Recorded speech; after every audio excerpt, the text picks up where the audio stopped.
Sungguh saya tidak duga ternyata permainan mafia tanah itu luar biasa.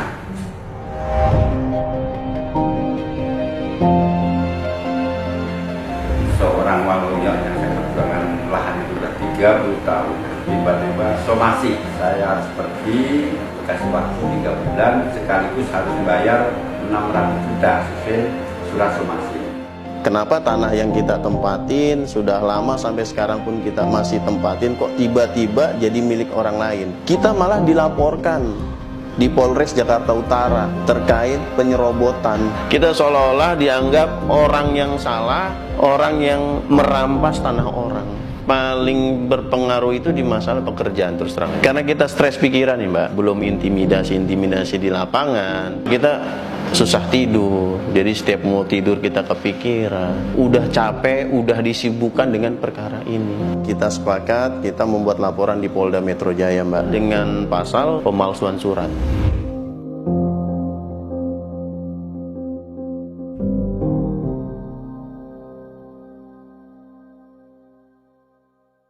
Tanah saya seluas 40 meter jadi seluas 2.800 meter.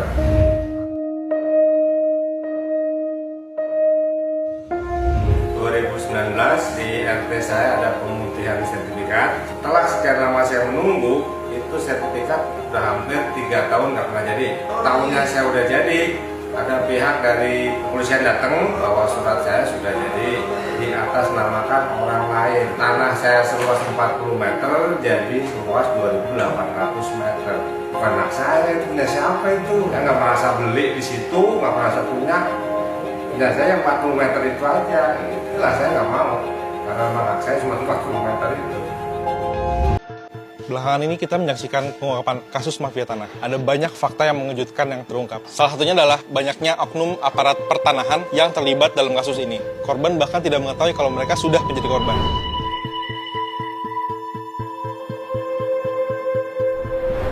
Mafia tanah adalah orang-orang yang terdiri dari berbagai oknum, termasuk oknum aparat atau badan hukum, yang dengan sengaja berbuat kejahatan terkait urusan pertanahan dan bangunan. Dengan modus yang makin canggih ini, terus kita harus gimana dong biar nggak jadi korban? Nah, gue bakal spill beberapa modus yang sudah terungkap, biar kita sama-sama waspada dan nggak jadi korban.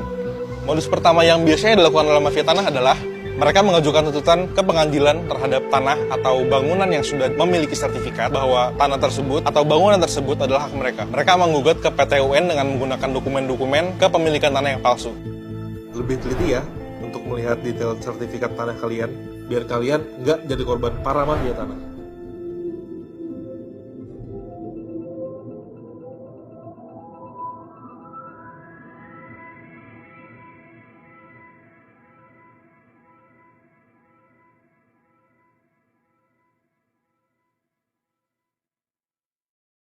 Kemarin, kita sudah bahas modus pertama yang dilakukan oleh para mafia tanah buat ngerjain korbannya. Sekarang, kita bahas lagi yuk modus lainnya, biar kalian bisa waspada kalau nemuin hal yang mencurigakan saat mengurus sertifikat aset berupa tanah atau bangunan.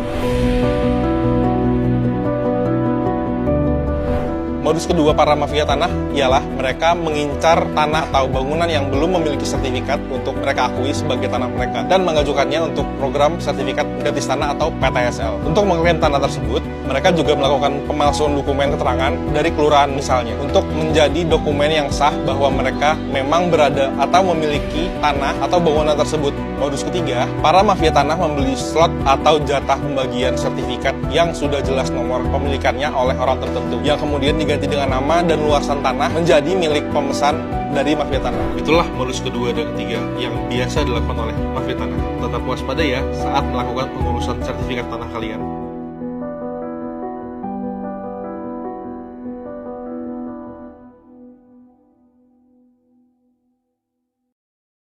Digosok pelan-pelan, diusap pelan-pelan sampai hilang.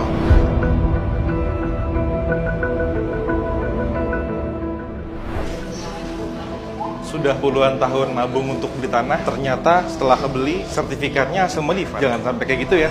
Modifikasi sertifikat tetap bisa kita hindari selama kita teliti. Ada 3 ciri sertifikat modified. Pertama, dokumen atau sertifikat yang berwarna hijau akan luntur meninggalkan bercak berwarna kuning atau putih.